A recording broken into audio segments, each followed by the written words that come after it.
Right. कब खाना खाएं? 12:30। तो एटलीस्ट एक प्रहर हमारा बीता होना चाहिए। एक आहार का पाचन, जैसा कि आपने आहार का पाचन आपने कहा गया है, तो सुबह खाली पेट बेस्ट होता है, क्योंकि सुबह खाली पेट में आपका दोषों का बिगड़ा हुआ रूप नहीं रहेगा, इसलिए खाली पेट नाड़ी का बेस्ट प्रावधान कहा गया है। परंतु अगर वैद्य की विशेषज्ञता हो गई है और वो एक प्रहर खाना में पचने में लगता है, पूरा खाना पचाने में, तो एक प्रहर खाना का मतलब 3 घंटा इनका बीत चुका है, तो 3 घंटा पे आप इनका कर सकते हैं परीक्षण।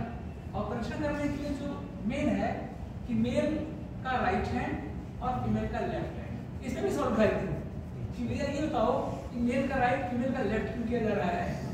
फिर सोचना शुरू किए बहुत दिन तक, क्या है मेल का राइट फीमेल का लेफ्ट, कैसे ठीक होगा कैसे।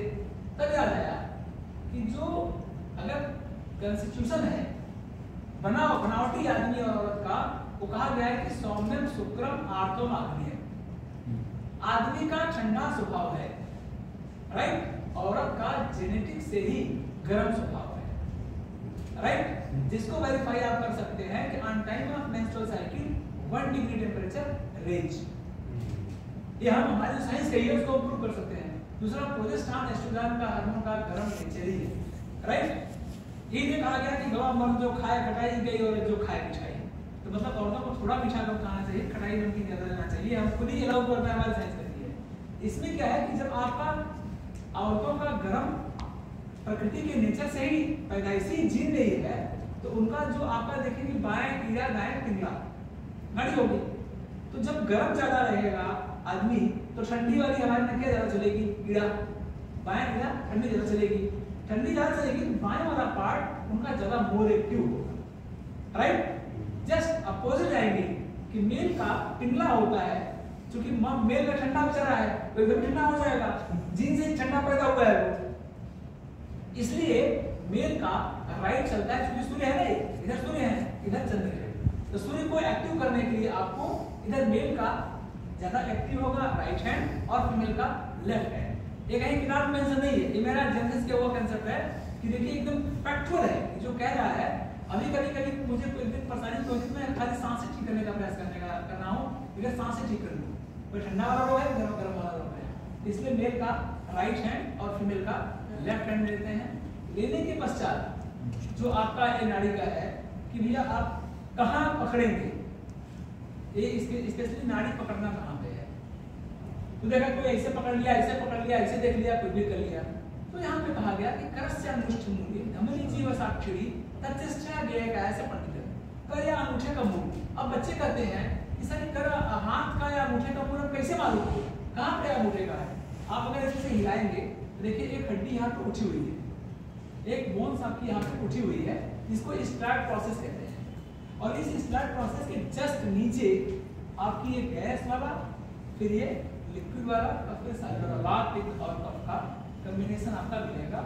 आचार्य ने कहा कि इसको इस तरह से इस पोस्चर पे रखना है आपको, इस पोस्चर पे करने से देखिए आपकी आप देखेंगे हार्ट की सबसे बेस्ट जो रेडियल आर्टरी है वो यहाँ आती है। ये हमारे आचार्यों को बिना पता बता दिया गया कि तो ऐसे देखना है। आप देखिए कि अब आपने प्लेस रखा, फिर इसको कहा गया 3 बार छोड़ना 3 बार पकड़ना, 3 टाइम्स आप छोड़िए फिर पकड़िए कि आखिरकार 3 बार में दोस्त का उल्टा पटक जो हुआ होगा वो आपको ये बता देगा। अब इनकी देखिए पर्सनालिटी देखने से लग रहा है कब की प्रकृति है। अब नाड़ी देखिए इनकी जो प्रधानता है वो पित्त प्रधान कफज है। तो पहला आपने देखा कि यार सूर्य वाली नाड़ी चल रही है इस समय और कफ की नाड़ी चल रही है, राइट। तो पित्त प्रधान है, अब पित्त की प्रधान होगी तो आप नाक पे चेक करेंगे ना, देखिएगा चंद्र मेहदी अपना चल रहा होगा, चंद्र वाला चल रहा होगा। अगर पित्त की रेखा रहेगी तो आपका दोपहर का टाइम हो, फिर आपकी क्या एज क्या है। अब इसमें क्या होगा कि पित्त कफ में जब देखेंगे तो आपको सीधे सीधे यहाँ पे दिखाई देगा पित्त कफ वाले में कि भैया एसिडिटी हो सकती है, ठीक है, बीपी की प्रॉब्लम हो सकती है। अब पित्त के जितने रोग हैं उतने रोगों के बारे में कि पित्त प्रधान नाड़ी मिल रही है, ठीक है। ये प्रोबेबिलिटी 4-5 देखा आपने, कंडीशन देखा कि क्या दी गई है, तो आपका बाल पकड़ा, बाल झड़ना, पहले ही बाल पकड़ना होना आपका आ गया, लेकिन कफ साथ में है तो उसको मेंटेन करता होगा, राइट। अब कफ के साथ में है तो पेट की रोग की संभावना ज्यादा रहती है। एक तो पित्त क्या है कि अग्नि आपका बिगड़ा और दूसरा का बिगड़ा हुआ है, तो पेट की परेशानी एक पक्का है कि पेट में परेशान हो रहा है। और दूसरा क्या होगा कि आलस हो रहा होगा, भारीपन लग रहा होगा, थकावट लग रहा होगा, जैसे बॉडी की एक्टिविटी भाई ये सब थोड़ा मन ना करे यार, जल्दी कर रहे हैं काम कराए जना नहीं करा कर लो कमाया कर लो। ये इस तरह से आपका एक प्रॉब्लम बनती है कि पित्त प्रधान कफस नाड़ी है, राइट। अब इसके बाद में एक फिंगर पे आएगी यार, अब बात में कौन बिगड़ा है, पित्त में कौन बिगड़ा हुआ है। अब देखिए इसमें इनका व्यान और अपान का नाड़ी मिलती है। अब व्यान अपान की नाड़ी अगर सुश्रुति पढ़ेंगे तो उसमें डायबिटिक की तरफ मूव करने की तरफ जा रहा है, राइट। अब इसमें एक प्रोबेबिलिटी होती है भैया व्यान अपान नाड़ी मिली, जब व्यान अपान नाड़ी मिली चिकित्सा आपने कहा अरे कुछ मत कर यार, एक व्रत रख लिया कर हफ्ता में, तो व्यान वायु का पाचन खाली व्रत से हो, जो व्रत का प्राविधान किया गया हमारे यहाँ। तो आपने देखा कि व्यान अपान का है, इससे दो फैक्टर होती है, या तो फैमिली हिस्ट्री पूछेंगे क्या डायबिटिक तो नहीं है, दूसरा प्राण की मिल रही है, तो प्राण का हुआ कि गैस हो रहा है, जुकाम खांसी हो सकती है, तो प्राण का जो काम है ये प्रोबेबिलिटी है। तो पूछ करके अल्ट्रासाउंड की तरह आपको फिक्स करना होता है कि एग्जैक्टली दोष ये मिल रही है, दोष का सब टाइप ये मिल रहा है, पित्त की दिखता है तो बीपी रेस की तरफ जाएगा, आपको उसमें गुस्सा आता होगा, अगर बहुत तड़ा आता होगा, नहीं तो होता नहीं है। और अगर एक साधक पित्त मिल रही है, साधक पित्त का मतलब हुआ आपका स्पेशली साधना का हृदय स्थान है साधक और पाचक, तो लीवर और कोलेस्ट्रॉल या फैटी लीवर इन सब की प्रोबेबिलिटी की संभावना है, अगर नहीं है तो होने की प्रोबेबिलिटी आपके पास पहले ही तो आपको कहा नहीं कि फिट है फिट रहेंगे।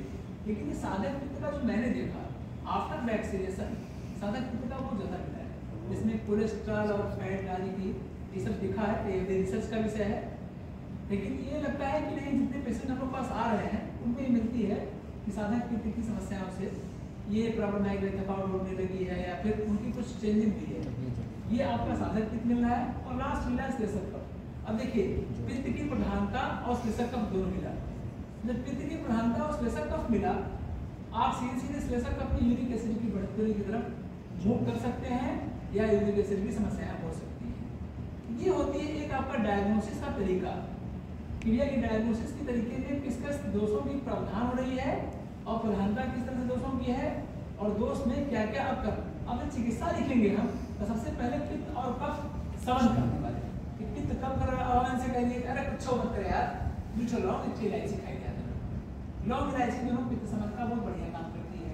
अभी खा के अरे साहब चंद्रमा एकदम आराम मिली हुआ यार गैस, और जब पेट में खाना वाना बदल देखा तो तरह, क्योंकि आप मुझे लेके चलना होगा पित्त और कफ के बारे कि भाई समन हमें इस दोष का करना है जो प्रधानता है। ये फाइंडिंग है और इस फाइंडिंग के आधार पे बताएं मैंने जी कुछ सर बड़ी बात की थी लॉन्ग इलायची कौन खाएंगे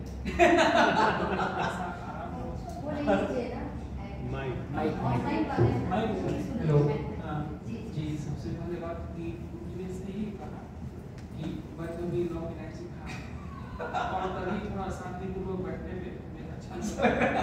ये बात बिल्कुल सही है, जिसने शारीरिक अवस्था में रही उसमें मुझे वो कठिनाई थी। ये बात भी सही कहा आपने कि जैसे कि कुछ करना है तो चल के कर ही लिया जाए, इसका दबाव सही आपने किया है। मेरी थोड़ी सी और भी गंभीर रही है, लेकिन एक मन की शक्ति से जो आपने अभी पूरा अध्ययन कराया है, आयुर्वेद को पढ़ने का जो मेरा एक उद्देश्य कभी सुनने का होता था, उससे कुछ सीखते सीखते ऐसा लगा कि कोई चीज़ ऐसी है जो खुद ही स्वस्थ रखती है, तो उसी प्रेरणा से थोड़ा सा आपके आराम भी है और चिकित्सा भी है। तो देखिए भाई जो बताया ना कि ये सब फैक्ट जो फैक्ट फाइंडिंग इन्होंने फैक्ट फाइंडिंग खुद ही हमको बता भी है, जो लीवर शक्ति बातें या इसमें वात शक्ति की बात है जो सही है, उस स्टेज से पहुंचने से पहले ही हम अपने आप को साधन कर रहे हैं। और अब नहीं बढ़ेगा, अब सारे दिन बेंचिंग लोग जा के अब नहीं बढ़ेगा क्योंकि उनको मालूम हो गया कि खाना कैसे है रहना कैसे है। इनका एक वही मैंने कहा